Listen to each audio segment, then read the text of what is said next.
आग बरसा दे, फिर से तूफान आने दे। तेरी महिमा से, तेरे सामर्थ्य से फिर से तू अभिषेक कर दे।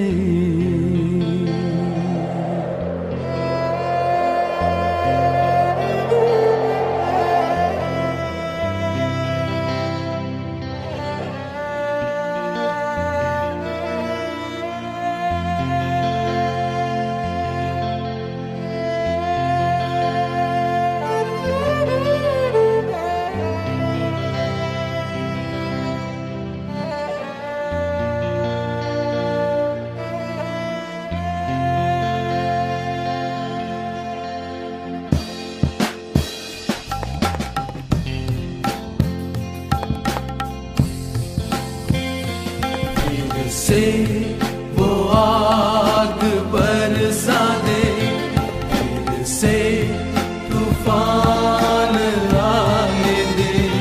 तेरी महिमा से, तेरे सामर्थ्य से फिर से तू अभिषेक कर दे। फिर से वो आग बरसा दे, फिर से तूफान आने दे। तेरी महिमा से, तेरे सामर्थ्य से फिर से तू अभिषेक कर दे। आ पवित्र आत्मा, आ पवित्र आत्मा, आ पवित्र आत्मा, आ पवित्र आत्मा, आ पवित्र आत्मा, आ पवित्र आत्मा।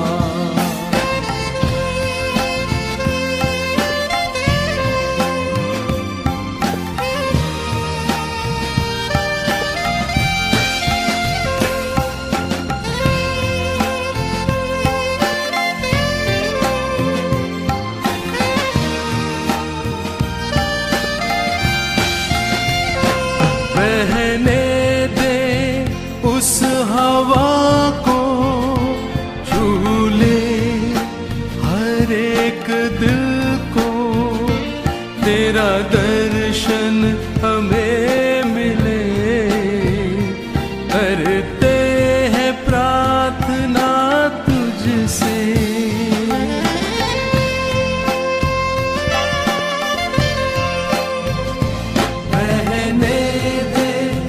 उस हवा को, झूले हर एक दिल को। तेरा दर्शन हमें मिले, करते हैं प्रार्थना तुझसे। तेरी महिमा से, तेरे सामर्थ्य से फिर से तू अभिषेक कर दे। तेरी महिमा से, तेरे सामर्थ्य से फिर से तू अभिषेक कर दे। आ पवित्र आत्मा, आ पवित्र आत्मा, आ पवित्र आत्मा, आ पवित्र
बदल दे मेरे मन को, तेरे आशीष इस जीवन को, तेरी करुणा हम पे बरसे, अपने मार्ग पे चला हमको।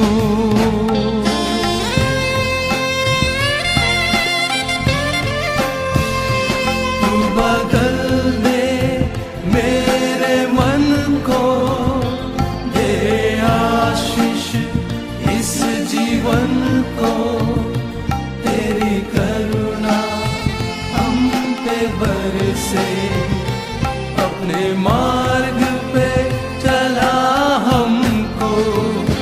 तेरी महिमा से, तेरे सामर्थ से, फिर से तू अभिषेक कर दे। तेरी महिमा से, तेरे सामर्थ से, फिर से तू अभिषेक कर दे। आ पवित्र आत्मा, आ पवित्र आत्मा, आ पवित्र आत्मा, आ पवित्र आत्मा, आ पवित्र आत्मा, आ पवित्र आत्मा।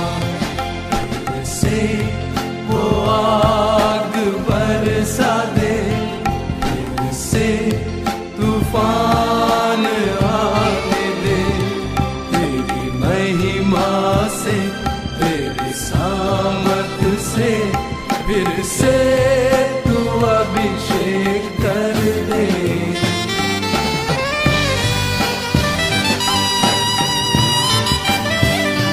फिर से वो आग बरसा दे, फिर से तूफान आने दे, तेरी महिमा से, तेरे सामर्थ से, फिर से तू अभिषेक कर दे। आ पवित्र आत्मा, आ पवित्र आत्मा, आ पवित्र आत्मा, आ पवित्र आत्मा, आ पवित्र आत्मा, आ पवित्र आत्मा। Good evening and praise the lord friends. સાંજની આ બાઇબલ સ્ટડીમાં આપ સર્વનો હું પ્રેમથી આવકાર કરું છું અને આશા રાખું છું કે આજની બાઇબલ સ્ટડી ઈશ્વર સાથેનો આપણો જે સંબંધ છે તે સંબંધની અંદર આપણે વધારે દ્રઢ અને મજબૂત બનાવનાર રહેશે, એક નવા દૃષ્ટિકોણથી આપણા સંબંધને જોનાર પણ બની રહેશે, અમારી પ્રાર્થના છે.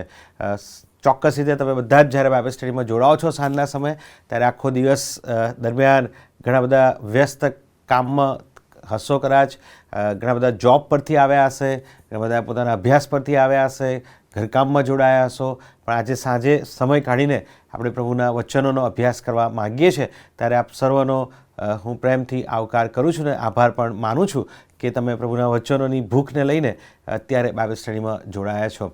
સાથે આભાર માનું છું સમગ્ર CNI ગુજરાત ડાયાસિસને માટે અને માન્ય બિશપ સાહેબ, સેક્રેટરી સાહેબ અને સમગ્ર વ્યવસ્થાને માટે કે આજની આ બાઇબલ સ્ટડી અને બાઇબલનો જે અભ્યાસ છે તેમાં દોરવણી આપવાની જવાબદારી સોંપવામાં આવી અને તક પણ આપવામાં આવી. આવો આપણે પ્રભુ પાસે જઈએ, આપણા વિચારોને પ્રભુની પાસે લઈ જઈએ, અહીંથી ત્યાંથી ભટકતા બધા જ વિચારોને પ્રભુની પાસે લાવીએ. અને સાથે હું હંમેશા કહેતો હોઉં છું કે બાઇબલ અભ્યાસ કરીએ અથવા તો ભજન સેવામાં જોડાઈએ, ભલે ઓનલાઈન હોય પણ ત્યારે આપણે પ્રભુના વચનોનો અભ્યાસ કરીએ, જીવતા વચનોનો અભ્યાસ કરીએ છીએ, જીવતા ઈશ્વરની સ્તુતિ અને આરાધના કરીએ છીએ. અને માટે ત્યારે ખૂબ જ ગંભીરતાપૂર્વક બીજું બધું જ કામ મૂકીને આપણે એમ જ કોન્સન્ટ્રેટ કરીએ. આવો આપણે પ્રાર્થનામાં નમીએ, પ્રાર્થનામાં જોડાઈએ. આભાર માનતા અને સ્તુતિ કરતા અમારા જીવંત કૃપાળુ પરમેશ્વર પિતા, આપણે તમારા પવિત્ર ચરણોમાં અમે નમીએ છીએ, આભાર માનીએ છીએ કે તમારી કૃપામાં એક એવી તક તમને આપી કે જ્યારે તમારા વચનોનો અભ્યાસ અમે કરી શકીએ. હા પરમેશ્વર પિતા, અમે ફિઝિકલી એકબીજાથી દૂર છે, ભૌગોલિક રીતે એકબીજાથી દૂર હોઈ શકીએ છીએ, પણ આત્મામાં અમે એક છીએ અને તેના માટે તમારો આભાર જ માનીએ છીએ. અમે દરેક જણ એ પ્રભુ ઈસુ ખ્રિસ્તના કુટુંબના સભ્યો છે અને એ આનંદ અમારા હૃદયમાં તમે મૂક્યો છે, માટે તમારો આભાર અમે માનીએ છીએ. આભાર માનીએ છીએ કે પ્રભુ આખા દિવસ દરમિયાન અમે અમારા વ્યક્તિગત કામમાં વ્યસ્ત રહ્યા અને આ સંધ્યાકાળે તમારા વચનોનો અભ્યાસ કરવાના માટેની તક તમને આપી, એ મન તમને દરેકને આપ્યું, માટે પણ તમારો આભાર જ અમે માનીએ છીએ. પ્રભુ, અમે જ્યારે તમારી પાસે આવીએ છીએ તમારી સ્તુતિ અને આરાધના કરીએ છીએ, કારણ કે તમે જીવતા ઈશ્વર છો, તમે અમારી કાળજી લેનાર પ્રભુ તમે છો. પ્રભુ, તમે કોઈ મનુષ્યની વિચારસરણી નથી, તમે કોઈ હાથોએ બનાવેલ કોઈ મૂર્તિ નથી, પણ પ્રભુ તમે તો આ સમગ્ર બ્રહ્માંડને ઉત્પન્ન કરનાર ઈશ્વર છો અને માટે તમારી સ્તુતિ અને આરાધના કરીએ છીએ. તમારો આભાર માનવાનું ચાલુ જ રાખીએ છીએ આ તકને માટે, CNI ગુજરાત ડાયસિસ અને તેની ઓનલાઈન મિનિસ્ટ્રીઝને માટે, માન્ય બિશપ સાહેબ અને તેમની આગેવાનીને માટે, સાથે જે સમગ્ર ટેકનિકલ ટીમ છે દરરોજે અમારા સુધી તમારા વચનો લઈને આવે છે, તેના માટે તમારો આભાર જ માનીએ છીએ.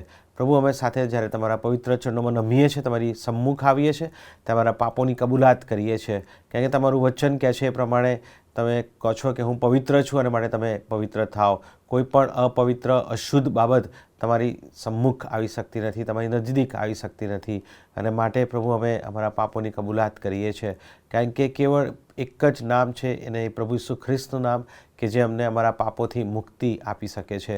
બીજું કોઈ નામ આ આકાશ તળે અથવા બ્રહ્માંડમાં નથી કે જે અમારા પાપોની મુક્તિ આપી શકે અને માટે અમે માગીએ છીએ કે પ્રભુ તમારા પુત્ર પ્રભુ ઈસુ ખ્રિસ્તના રક્તનો છંટકાવ અમારી પર કરો અને પ્રભુ અમને આજે શુદ્ધ કરો, પવિત્ર કરો અને અમારામાં જે કંઈ પાપ છે એને તમે દૂર કરો. પાપની અપરાધ ભાવના લઈને જો અમે કદાચ ફરી રહ્યા છે તો તમે દૂર કરો. એ અમારા મનના વિચારો, કડવાશ કોઈ હોય તો તેને પણ તમે દૂર કરો, અમારી પ્રાર્થના છે. પ્રભુ, અમે ખાસ માગીએ છીએ કે જ્યારે તમારા બાઇબલ અભ્યાસમાં જોડાઈએ ત્યારે અમારા બધા જ વિચારોને અમે તમારી તરફ કેન્દ્રિત કરી શકીએ. અમારા બધા ભટકતા વિચારોને તમે આ પડે તમારી મધ્ય લઈ આવો, અમારી પ્રાર્થના છે. તારનાર પ્રભુ ઈસુ ખ્રિસ્તના માગીએ છીએ. આમીન.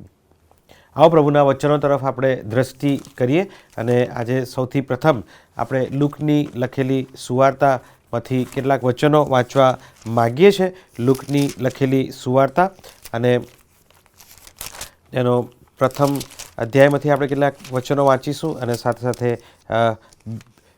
બીજા અધ્યાયમાંથી પણ આપણે કેટલાક વચનો વાંચીશું. પણ સૌપ્રથમ આપણે લુકની લખેલી સુવાર્તા તેના પ્રથમ અધ્યાયમાંથી આપણે કેટલાક પ્રભુના વચનો વાંચીએ. લુક 1 અને 26માં વચનથી લઈને આપણે 38માં વચન સુધી પ્રભુનું વચન વાંચીશું. લુક 1, 26માં વચનથી 38માં વચન સુધી. અને ત્યાં આ પ્રમાણે લખ્યું છે: 6ઠે મહિને ગાબ્રિએલ દૂતે નાસરેત નામે ગાલિલના એક શહેરમાં એક કુમારિકાની પાસે દેવ તરફથી મોકલવામાં આવ્યો. દાઉદના વંશના યુસફ નામે એક પુરુષ જોડે તેની સગાઈ થઈ હતી. તે કુમારિકાનું નામ મરિયમ હતું. દૂતે તેની પાસે આવીને કહ્યું કે, હે કૃપા પામેલી, સુખી રહે, પ્રભુ તારી સાથે છે. પણ એ વાત સાંભળીને તે ઘણી ગભરાઈ ગઈ ને વિચાર કરવા લાગી, આ તે કઈ જાતની સલામ હશે.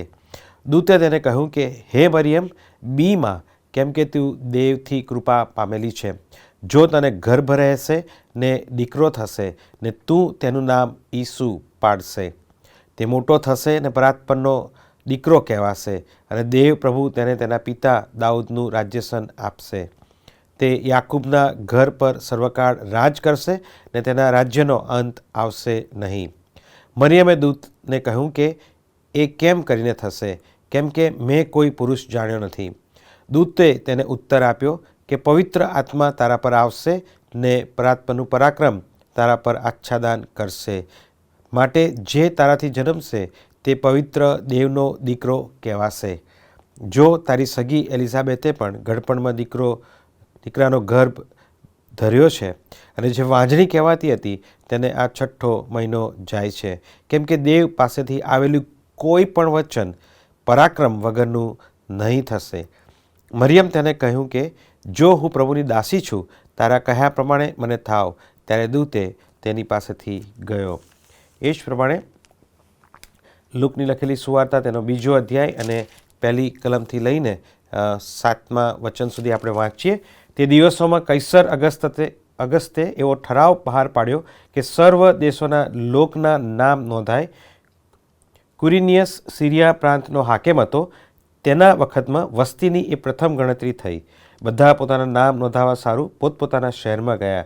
અને યુસફ પણ ગાલિલના નાસરેત શહેરમાં યહૂદિયા મધ્યે દાઉદનું શહેર જે બેથલેહેમ કહેવાય છે તેમાં પોતાનું અને પોતાની ગર્ભવતી વેવિશાળ પત્ની મરિયમનું નામ નોંધાવવા ગયો, કેમ કે તે દાઉદના વંશ અને કુળમાંનો હતો.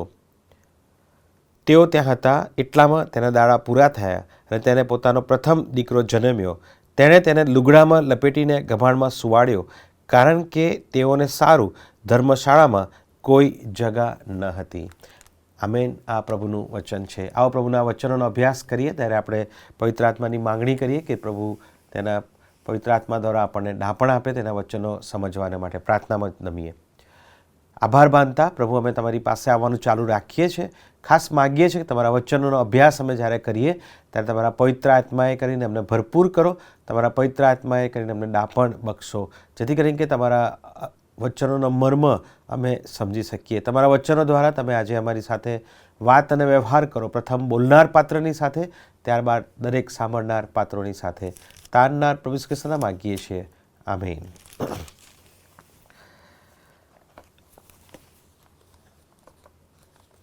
ભારત દેશમાં 2 મિશનરીઓ આવ્યા, બાર્થલોમે ઝિગનબાલ્ગ અને હેનરી પ્લુટ્સો 1706ની સાલમાં, કે જેઓ વાસ્તવમાં પ્રોટેસ્ટન્ટ મંડળીના સૌ પ્રથમ મિશનરીઓ ભારતમાં હતા. અત્યારે જેને આપણે તામિલનાડુનો જે વિભાગ કહીએ છીએ તો રાજ્ય કહીએ છીએ, તેમાં ટ્રાંકીબાર શહેર છે, એક બંદર હતું, ત્યાં આગળ તેઓ ઉતર્યા. જોકે ત્યાંની જે ઈસ્ટ ઇન્ડિયા કંપની જ્યારે એ વિસ્તાર ઉપર પોતાનું આધિપત્ય સ્થાપ્યું હતું, એ કંપનીએ તેમને ત્યાં ઉતરવા દીધા નહીં અને ઘણા લાંબા વખત સુધી, ઘણા દિવસો સુધી તેમને વહાણમાં ત્યાં આગળ રોકાઈ રહેવું પડ્યું અને આખરે બહુ પ્રયત્ન પછી તેઓને એ પરવાનગી મળી કે તેઓ ત્યાં બંદર પર ઉતરી શકે. બંને જુવાન હતા અને તેઓ જ્યારે ભારતમાં મિશનરી તરીકે આવ્યા ત્યારે ભારતમાં એવી કોઈ વ્યવસ્થા એમના માટે ત્યાં રાહ જોતી નહોતી.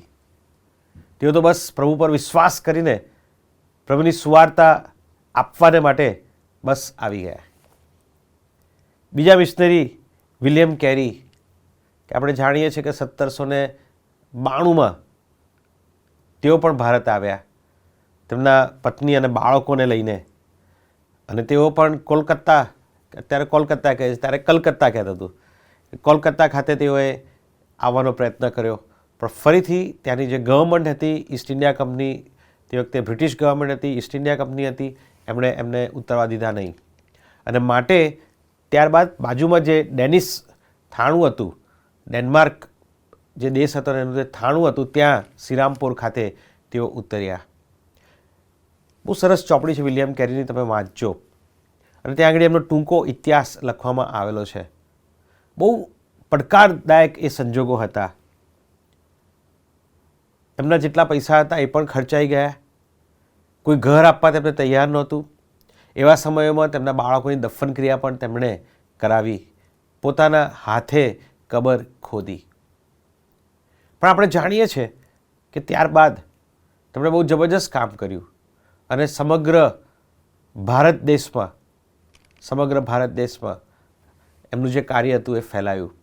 40 જેટલી ભાષાઓમાં તેમણે બાઇબલનો અડધો અથવા તો થોડોક અથવા તો સંપૂર્ણ બાઇબલ, આખું બાઇબલનું તર્જુમો તેમણે કર્યો. એ જ પ્રમાણે જો ગુજરાતની વાત કરીએ તો 1841માં ડૉક્ટર જેમ્સ ગ્લાસગો અને રેવરન્ડ એલેક્ઝાન્ડર કેર આયર્લેન્ડથી ભારત આવ્યા.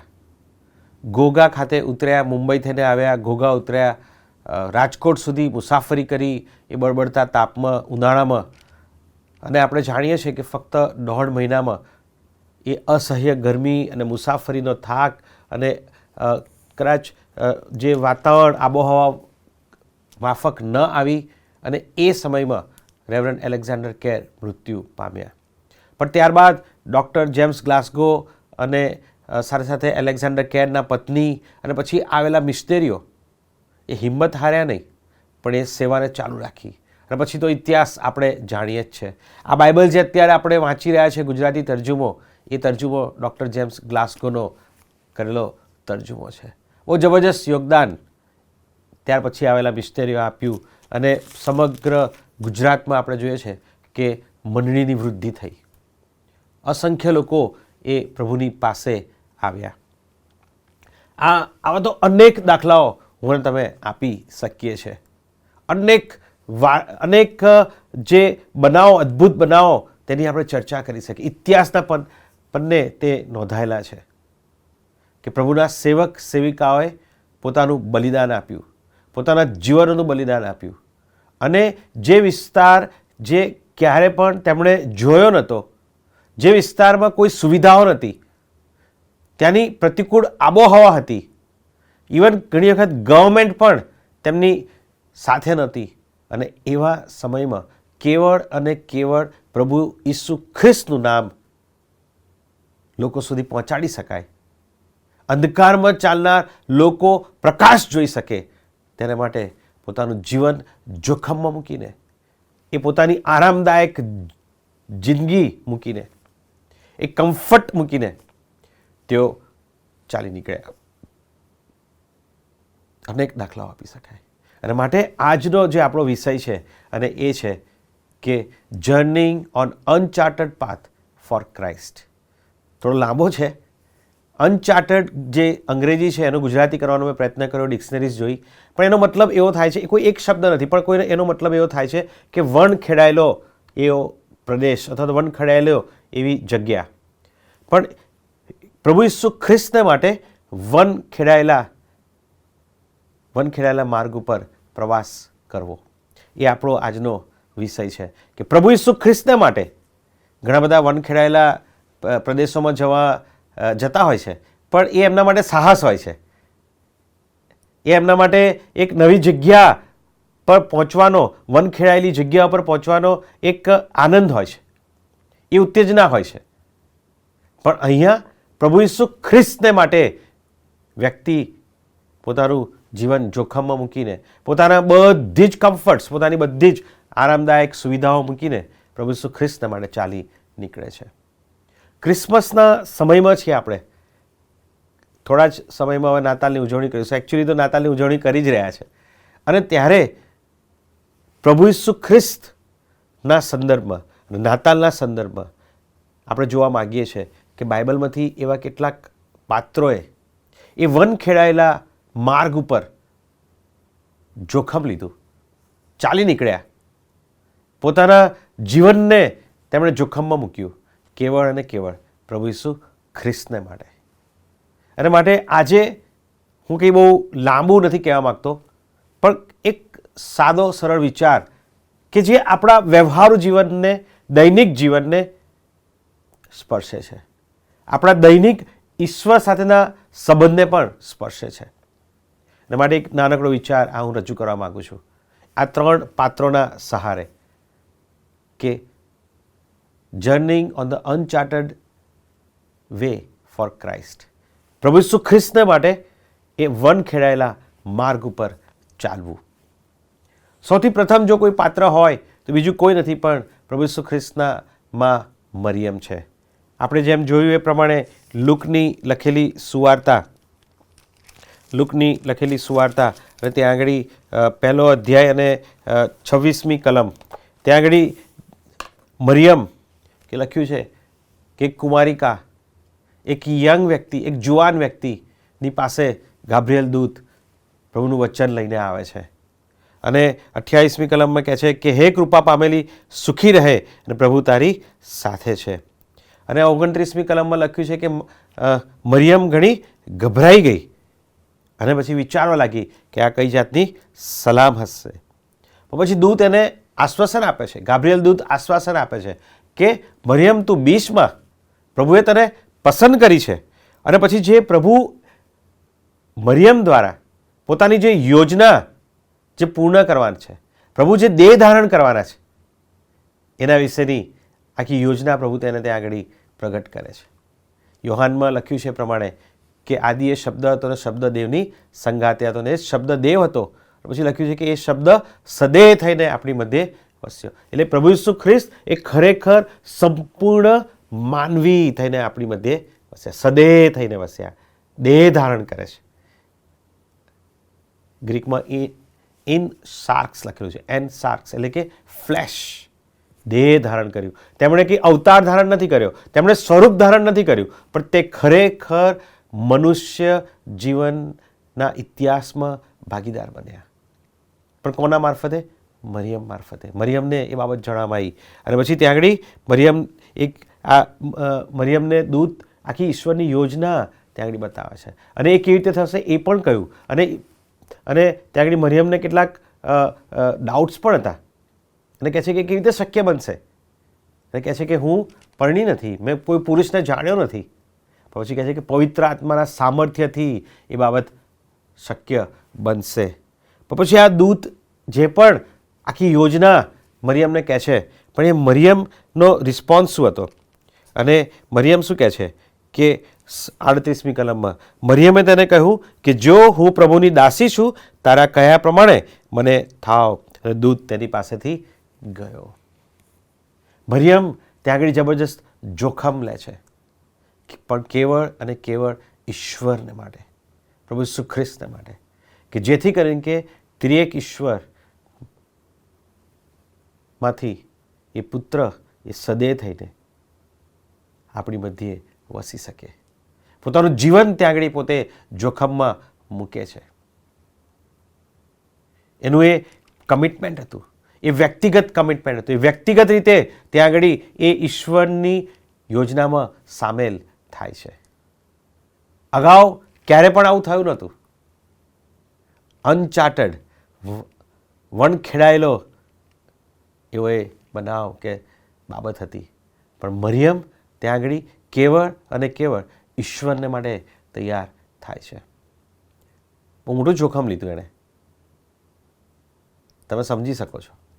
આપણે એમાં બહુ ડિટેલમાં જવા નથી માગતા, પણ આપણે જે બાબત પર આજે વિચારવા માગીએ છીએ અને એ છે કે કદી પણ કોઈએ ન લીધું હોય એવું પગલું, અથવા તો એ તરફ એ જવાય છે ઈશ્વરની યોજનાને લઈને, અને પોતાને જાતને એ જોખમમાં પણ મૂકે છે. યુસફ સાથે ફરીથી વાત થાય છે, આપણે જાણીએ છીએ. અને યુસફ ત્યાં લખ્યું છે કે નીતિમાન માણસ હતો, અને માટે તેમણે મરિયમને છુપી રીતે મૂકી દેવાનું ચાહ્યું. પણ દૂત પછી તેને પણ યોજના સમજાવે છે, અને મરિયમ અને યુસફ બંને ભેગા થઈને ત્યારબાદ ઈશ્વરની યોજનાને માન આપતા તે યોજનામાં જોડાય છે. જબરજસ્ત જબરજસ્ત સ્વાર્પણ. કોના માટે? ઈશ્વરને માટે. એક વ્યક્તિગત સ્વાર્પણને કારણે ઈશ્વરની યોજના શક્ય બની. આપણે મિશનરીઓ, કેટલાક મિશનરીઓના જીવનોથી શરૂઆત કરી, એમના જીવનોની વાર્તાથી અથવા તો એમના બનાવથી આપણે શરૂઆત કરી, ઇતિહાસથી શરૂઆત કરી. એ મિશનરીઓએ પણ વ્યક્તિગત રીતે પોતાનું કમિટમેન્ટ, સ્વાર્પણ આપ્યું, ત્યારે ઈશ્વરની યોજના સાર્થક થઈ શકી અને સમગ્ર ભારત દેશમાં ખૂણે ખૂણે પ્રભુની સુવાર્તા પહોંચી શકી. એવા ઘણા બધા મિશનરીઓ આવ્યા, એવા ઘણા બધા પ્રભુના સેવક અને સેવિકાઓએ પોતાનું બલિદાન આપ્યું, કમ્ફર્ટ ઝોન છોડ્યો, પોતાની સુવિધાજનક અને આરામદાયક જગ્યાઓ છોડીને તેઓ જોખમ લઈને પ્રભુને માટે, ખ્રિસ્તને માટે જોખમ લે છે. અને આ ક્રિસમસનો એ પહેલો મેસેજ કદાચ આપણા માટે હોઈ શકે છે, કે પહેલો મુદ્દો કે આપણું વ્યક્તિગત કમિટમેન્ટ આપણે આપીએ, પ્રભુને માટે જોખમ લેવાને માટે તૈયાર થઈએ.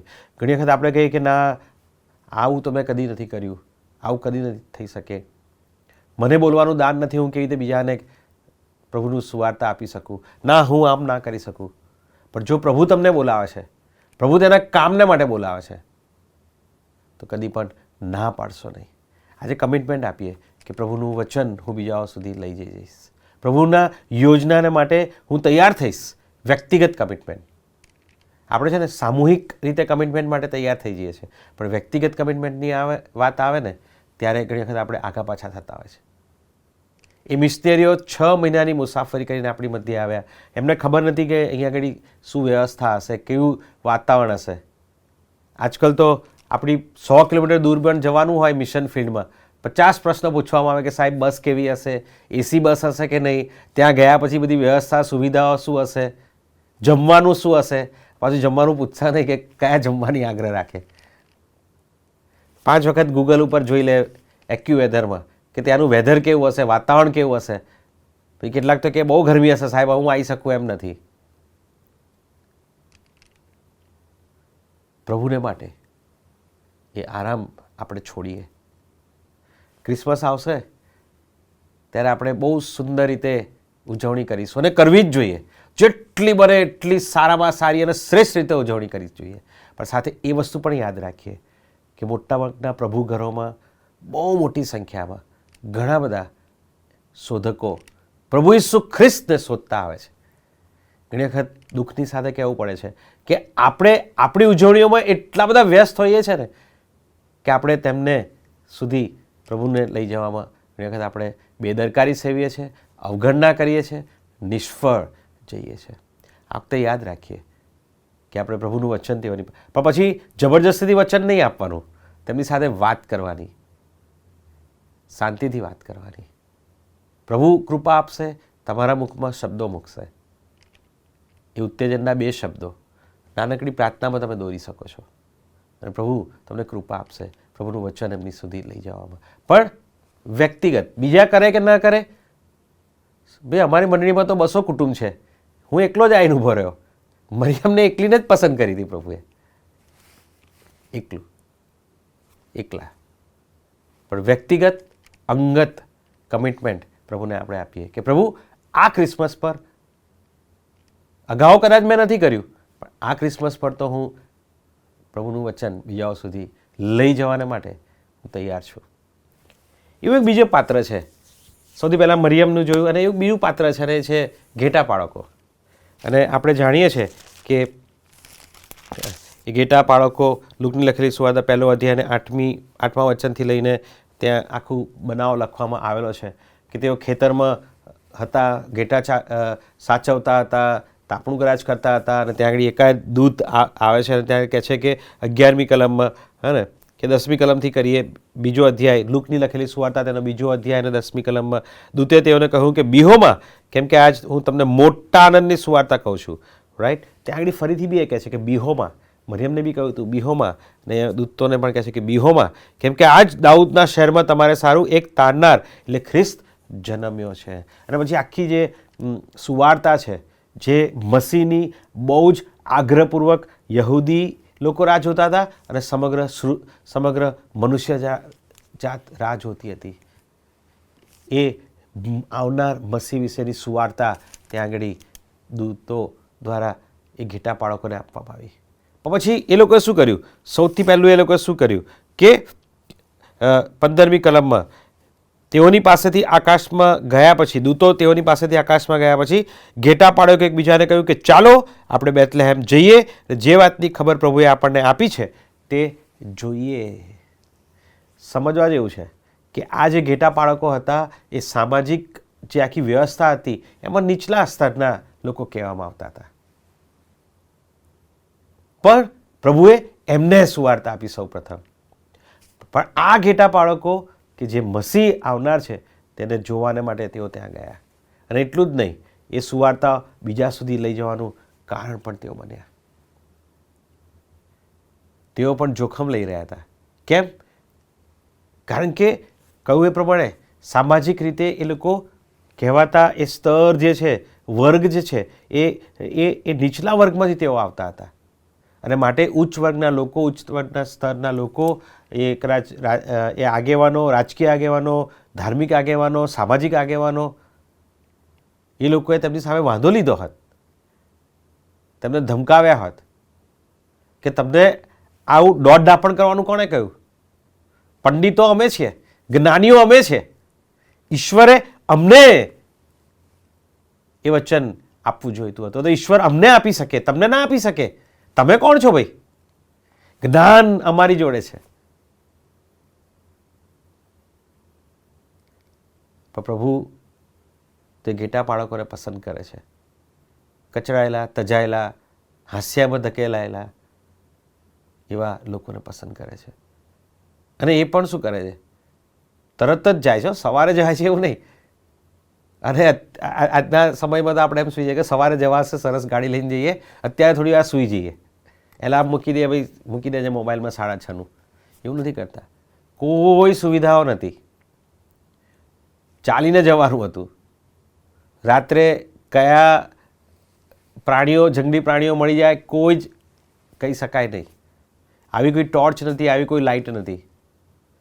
પણ તેઓ જોખમ લઈને પ્રભુના નામને, ઈસુને મળવાને માટે ત્યાં આગળ જાય છે.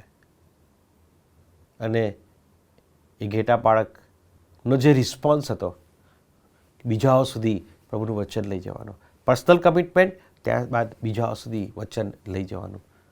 ત્વરિતતા પણ બહુ અગત્યની છે. ત્વરિત નિર્ણય અગત્યનો છે. જોખમ હતું. એવું ના વિચાર્યું કે આ ઘેટા અમારા ક્યાં જતા રહેશે. એવું ના વિચાર્યું કે અમે જઈશું તો આ ઘેટાને કોણ સાચવશે, નુકસાન થશે.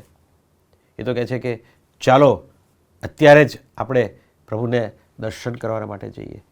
એ પ્રેમ, એ પેશન પ્રભુને માટે, જતું કરવાનું પેશન, એ જોખમ લેવાનું પેશન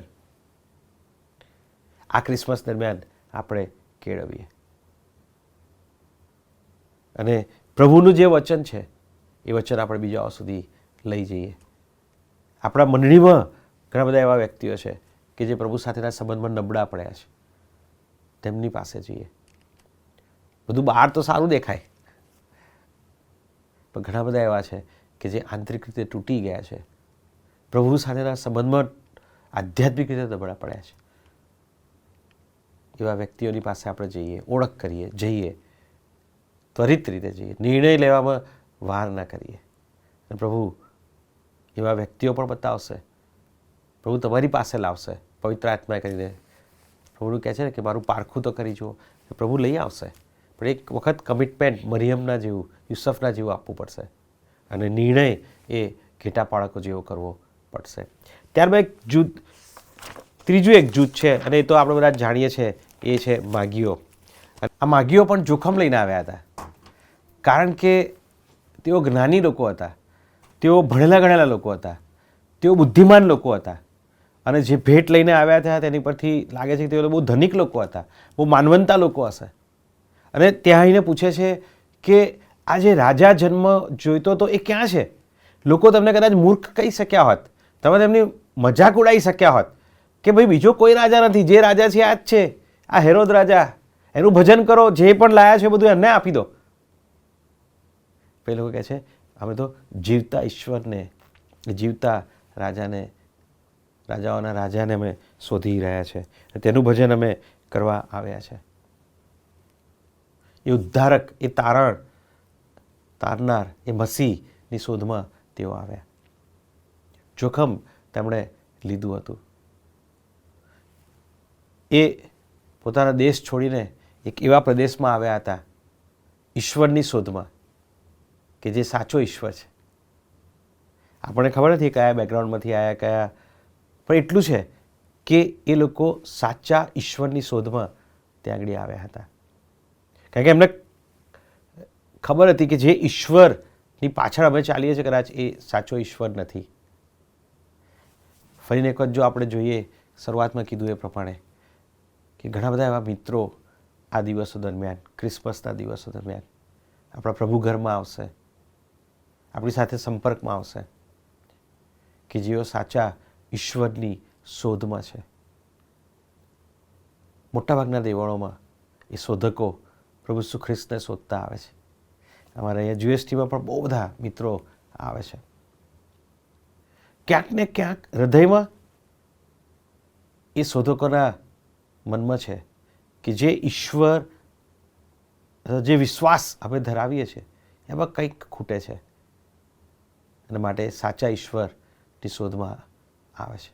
એ મોક્ષ, એ તારણ, ઉદ્ધારની શોધમાં આવે છે. ઘણી વખત આપણે આપણા કામમાં બહુ વ્યસ્ત હોય છે, અને એમાં કંઈ ખોટું નથી. નાતાલનું પર્વ મેં કહ્યું એ પ્રમાણે શ્રેષ્ઠ રીતે ઉજવવું જોઈએ અને ખાસ કરીને આપણા પરિવાર, આપણા સ્નેહી, આપણા મિત્રો જોડે, પ્રવાલા મિત્રો, આ વર્ષે આપણે ખાસ થોડું પ્લાનિંગ કરીએ, સમય ફાળવીએ એવા મિત્રોને માટે કે જે લોકો શોધકો તરીકે પ્રભુ ઈસુ ખ્રિસ્તને શોધી રહ્યા છે. એ લોકો પણ જોખમ ઉઠાવે છે ઘણી વખત. કોણ શું કહેશે, અમારા વિશ્વાસના મિત્રો શું કહેશે, એવું વિચારતા નથી. ચર્ચમાં, પ્રભુ ઘરમાં તેઓ આવે છે અને ખ્રિસ્ત વિશે જાણવા માગે છે. વિચારીએ, 3 પાત્રો જોયા કે જેમણે પ્રભુ ઈસુ ખ્રિસ્ત માટે પોતાનું જીવન જોખમમાં મૂક્યું.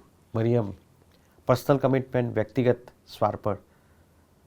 દૂતો ઘેટા પાળકો કે જેમણે જોખમ લીધું કે એ ત્વરિત રીતે નિર્ણય કરીને ખ્રિસ્તને શોધતા તેઓ ગયા. સમાજના નીચલા સ્તરમાંથી આવતા હતા, નીચલા વર્ગમાંથી આવતા હતા લોકો, કદાચ એમને બોલી શક્યા હોત.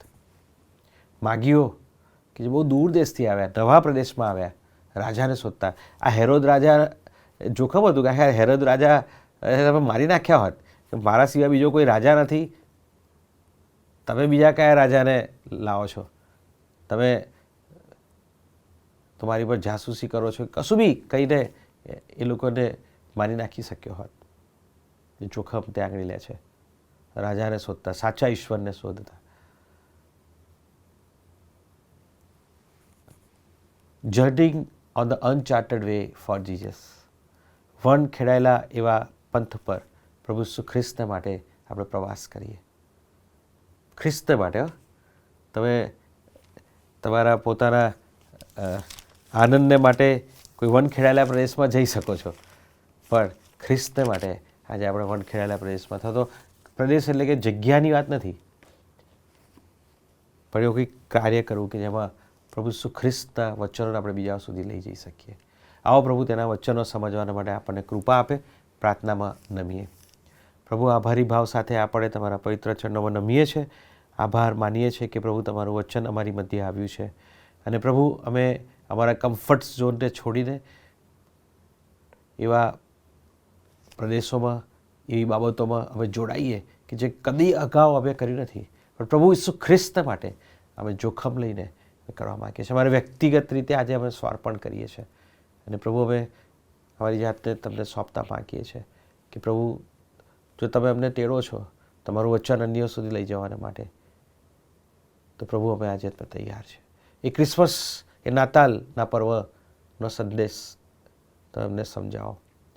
એ ઘેટા પાળકોની માફક પ્રભુ અમે ત્વરિત નિર્ણય લઈએ, નિર્ણયને પાછો ન ઠેલવીએ. એ માગીઓની માફક કે શોધતા શોધતા એ રાજા જે જન્મ્યો છે તે ક્યાં છે, અમારે તેનું ભજન કરવું છે. પ્રભુ, એ શોધકો મધ્ય સેવા કરવાની માટે કૃપા તમને આપો. તારનાર પ્રભુ ઈસુ ખ્રિસ્તના ભાગ્યે છે. આમેન. આવો પ્રભુની શીખવેલી પ્રાર્થના આપણે સાથે સાથે બોલીએ. ઓ આકાશ પર અમારા બાપ, તમારું નામ પવિત્ર બનાવો, તમારું રાજ્ય આવો, જેમ આકાશમાં તેમ પૃથ્વી પર તમારી ઈચ્છા પૂરી થાવ. દિવસને અમારી રોટલી આજ અમને આપો, અને જેમ અમે અમારા ઋણીઓને માફ કર્યા છે તેમ તમે અમારા ઋણો અમને માફ કરો. અમને પરીક્ષામાં ન લાવો, પણ બુંડાઈથી અમારો છૂટકો કરો, કેમ કે રાજ્ય તથા